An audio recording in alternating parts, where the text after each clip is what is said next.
This is the waistline pipe through which the water from the bathroom sink is drained out of the house. I need to shorten this PVC pipe so that it's not sticking out so much from the wall. I've used a hacksaw, a coping saw, and even a dental floss to cut PVC pipe successfully. But my favorite tool for getting the job done easily and quickly is an oscillating tool.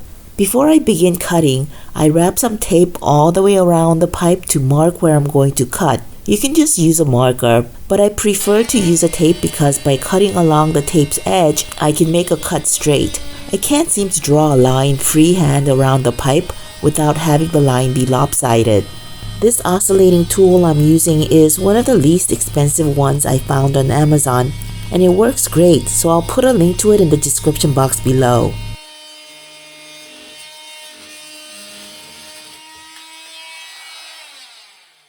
After cutting, you need to sand away the burrs so that the edges are smooth,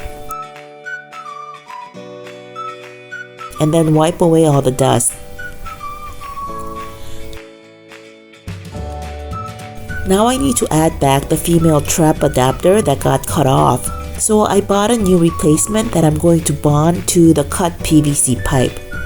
First, I'm going to apply this primer to the areas that will get bonded, which include the outer surface of the pipe and the inner surface of the adapter.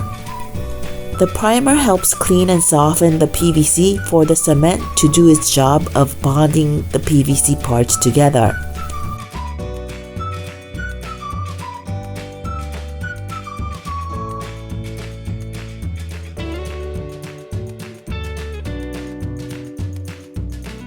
Now I'm going to apply the cement over where the primer got applied.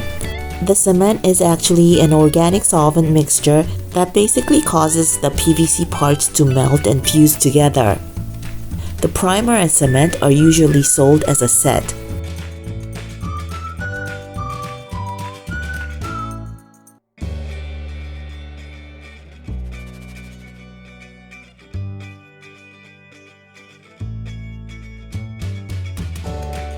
I push firmly to fit the two parts together, and then it's really important to turn one of the parts, in this case the adapter, a quarter turn relative to the other part. And then I hold the pieces together in place for about 20 to 30 seconds.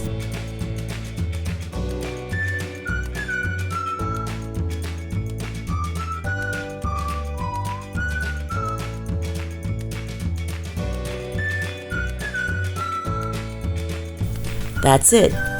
Easy peasy. If you need to make a PVC pipe longer, that's easy to do by connecting two pipes together using a coupler. What's shown here are two different types of couplers.